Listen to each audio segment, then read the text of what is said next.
ved godt, hvornår de finder en dag, hvor der så giver nogen, så de ud til det.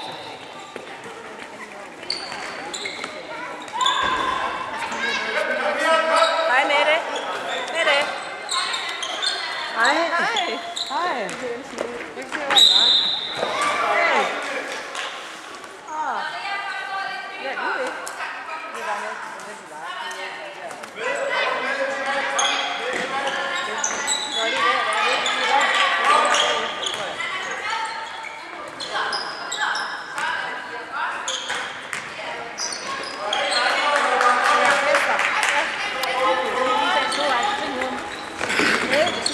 Fordi vi kommer lige afsted, så står det ikke noget. Vi skulle lige have dem smidt ud. Ja, dem er jo rigtigt.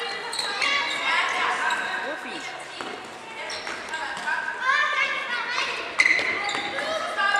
Men jeg tror også, det er fint, at der er med. Hvem? De kæreste. Alle tror jeg ikke.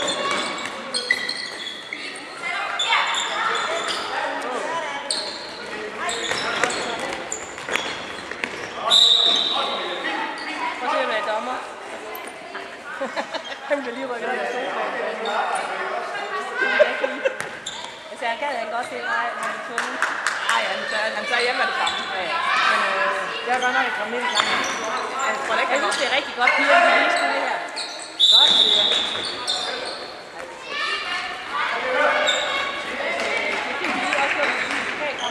Ja, det er rigtigt. Havskov. Den har de filmet før, men der er mange folk, der er ude.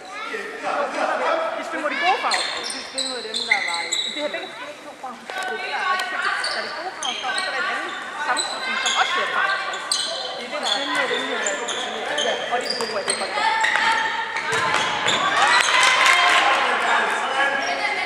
Ja, det bliver sjovt. Så er der også for varmt af. Godt, det er.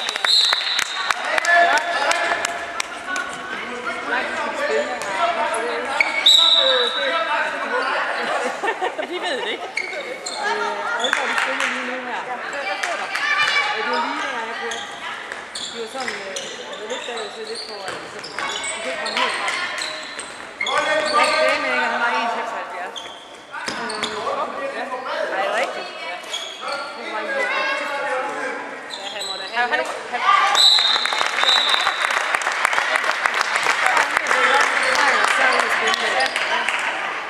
Og det var sjovt at se, så de to bakspillere her.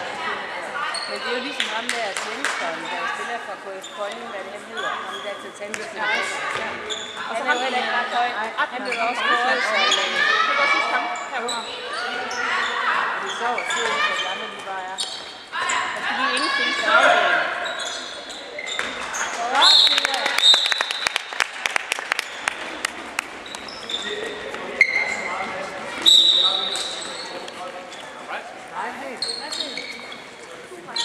Og nu skal man take away kampen med, jeg tror ikke, hun er åben derhjemme. Var det god koncert? Var det godt? Det var bare fantastisk. Og helt ærligt, altså jeg kan at sige det også. Det er hans lokal. Men han kommer simpelthen jo også her. Det er så godt.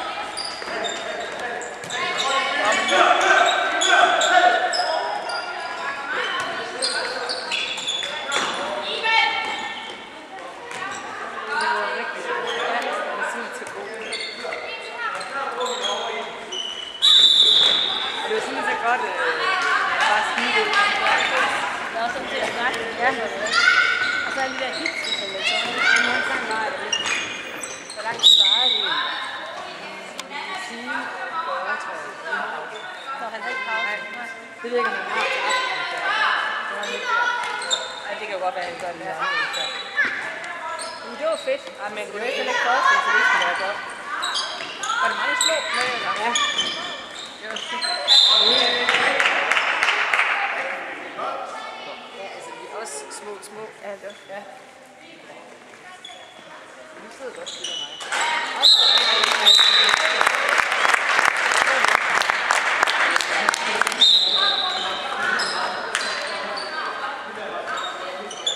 Så vi nåede det hele, simpelthen. Vores centrale bad, dengang vi sad i tog på vej. Ja. Og du har mærket det, vi sad også i aften. Nå, tog, jeg tænker på det tog. Det tog ikke på koncerten, ja. Så er også til at sidde, men jeg kommer til at sidde og falde i søvn, da jeg synes, at det var aftes. Jeg har fået falde i søvn halv 9.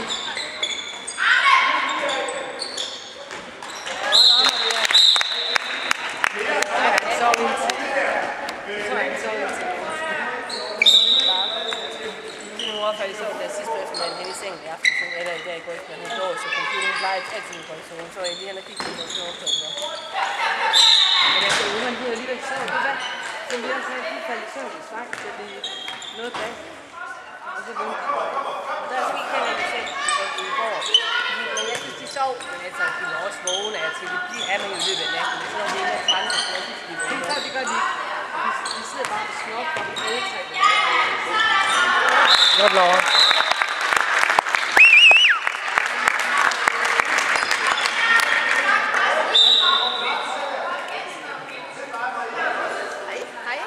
Må jeg sidde der, eller er der optaget? Jeg ved ikke, hvis ting der. Altså, bare ryk med det. Det er en cykel.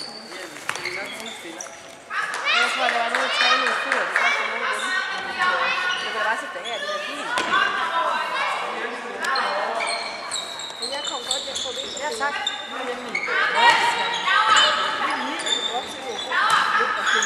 Ja, man har da fået lidt... Ja, absolut. Jeg kan godt lige se, at man kan bruge lige halsen af...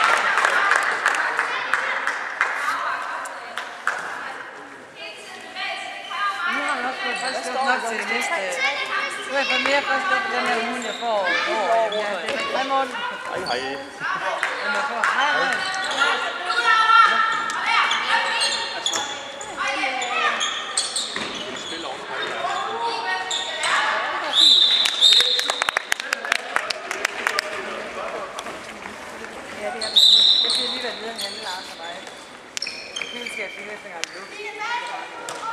Det blev jo helt fint. Altså, ja. Jeg tror, det lige går. Ja, det var sådan helt til dårligt, så det er ja, godt.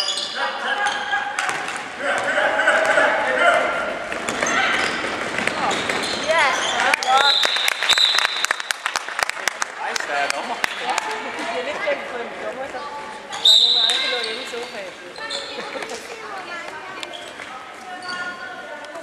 Ja, men du tror, der er fint.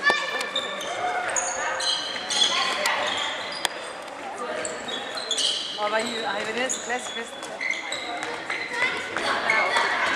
Jeg hørte depressionen først. Jeg ved ikke, men jeg kan ned. Men det er i hvert fald god sådan klassisk humor.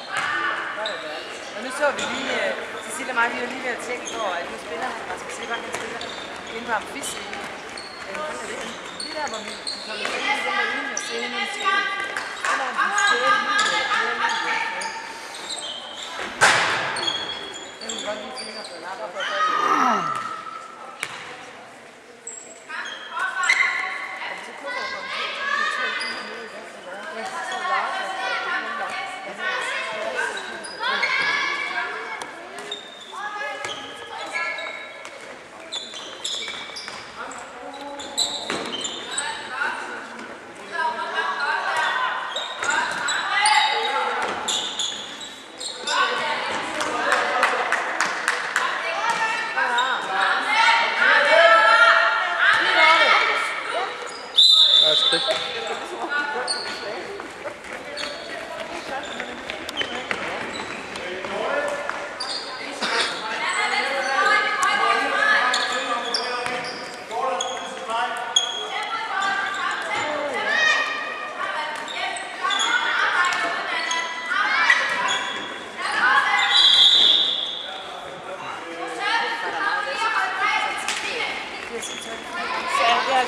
Når man kommer hjem med sådan en bikini og sådan noget. Ja, alt mit er vasket nu. Hvad skal jeg sige, eller hvad? Det gør jeg. Ja, jeg vil ikke have noget med resten af familien. Så mangler hvad skibukser. Når vi pakker, og når vi rejser og ting, så har jeg styr på mit, og så kunne de så åbne.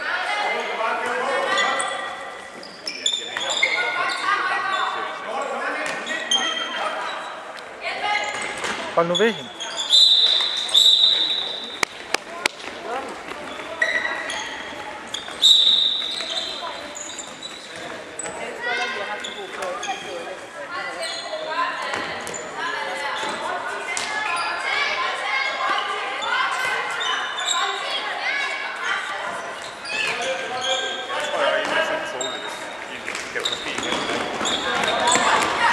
Kør, Michael. Kom op og hjælp. Ja, det var et godt område, ja.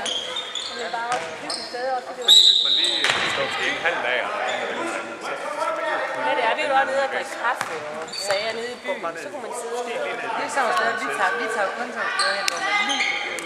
Jamen, det er jo også, der vi bliver. det kan man nu da tage også. Så man skal stadig ikke få hotellet ned til Lisbon. Man skal stadig ikke få hotellet ned til... Jo, op. Jo, jo. Altså, man skal... Du ved det ikke på... Har vi også en gang på det? Har vi også været i Frankrig? Det er dyrt i Frankrig, synes jeg. I forhold til Italien. Ja, det er der.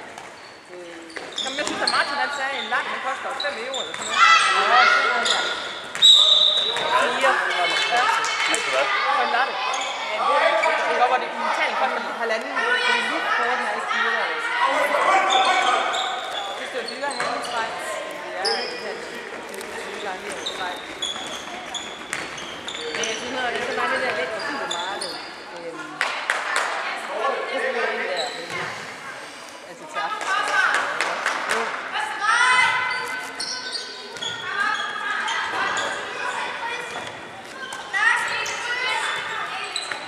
Pas på. Det er jo super.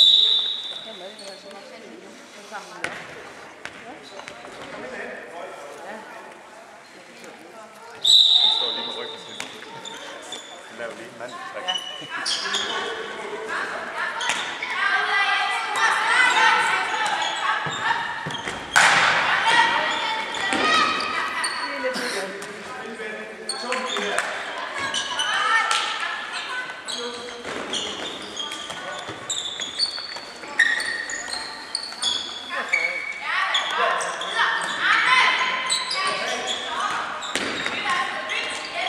Du er godt dækket.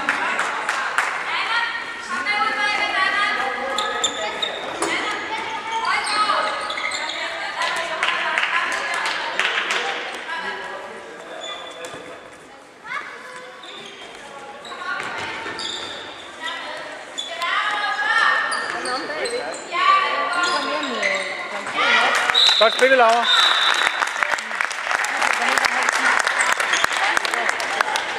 Det var godt fint. Det var det rigtige til. Ingen bedre. Det er hjemme på en tid. Okay, tak for en dag med på samtidig for født. Ja, ja. Det kunne jeg Hold nu. Lørdag. Altså, det var nok ikke Martin Jonsons spids, når man sang her.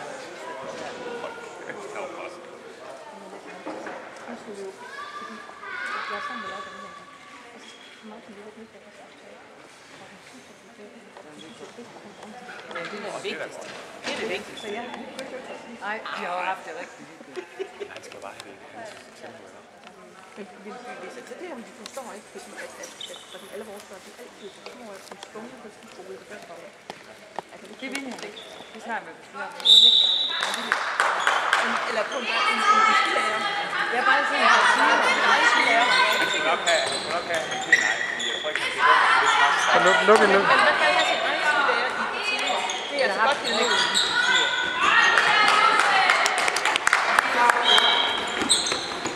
vi har haft det rigtig hyggeligt. Der var en dag, hvor han kom op i bjergen, hvor han faktisk havde lidt sammen, og han kunne se det. Han var mega stresset.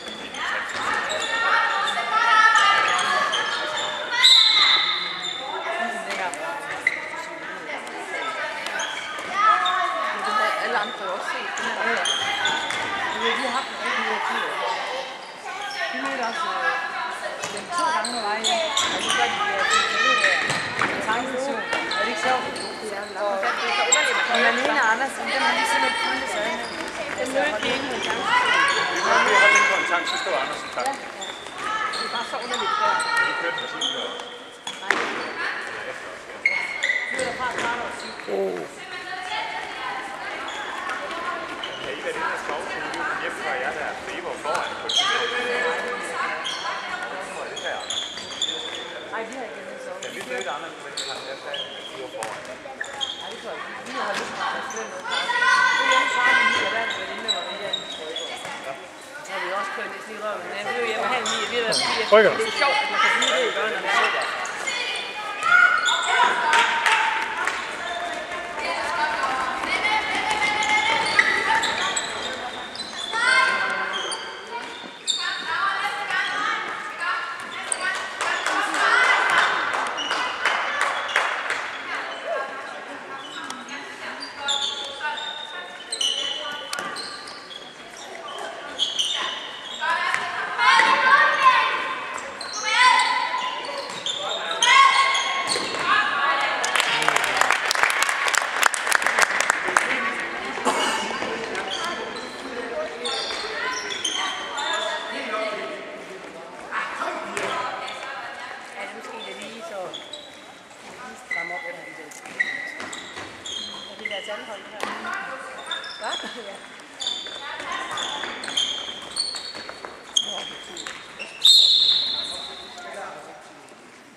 Det er ikke lukket. Det er godt. Det er godt fejret.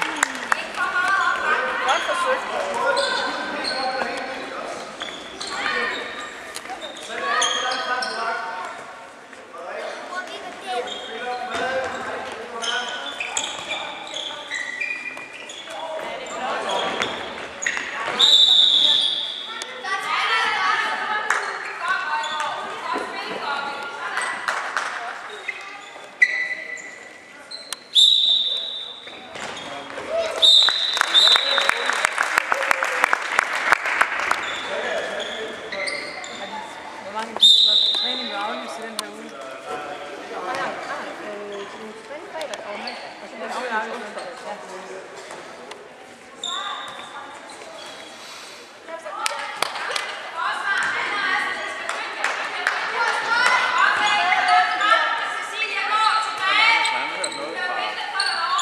Ja, altså der er muligvis en familie i Montana.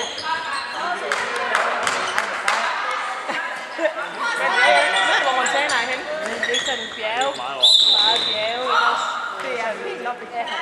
Ja, det er der, hvor jeg er Rocky Mountain. Ja, det er okay. Ja, det er sådan meget Sig mig, er det ikke også der, de der Rocky Mountains statue?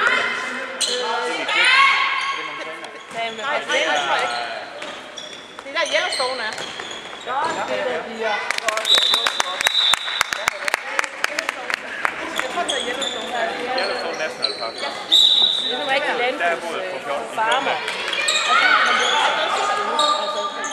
Der er jo bjørne og alt muligt. Ja, der er nemlig. Bjørne, ja. Der er en familie, der... Der er muligvis, ja. Altså, der er ikke noget nu. Nej. Når vi læser svar, det er meget senere. Ja. Der var jo en lille artikel, jeg har taget ud til jer i... Ja.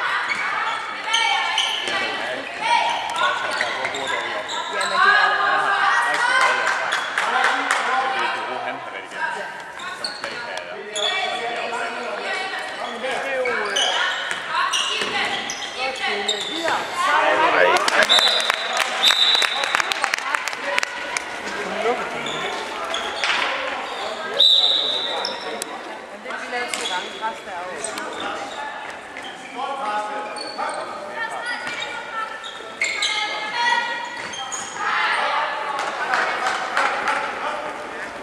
Jeg ved ikke, at de skal 2 gange 20, det ved vi ikke vel.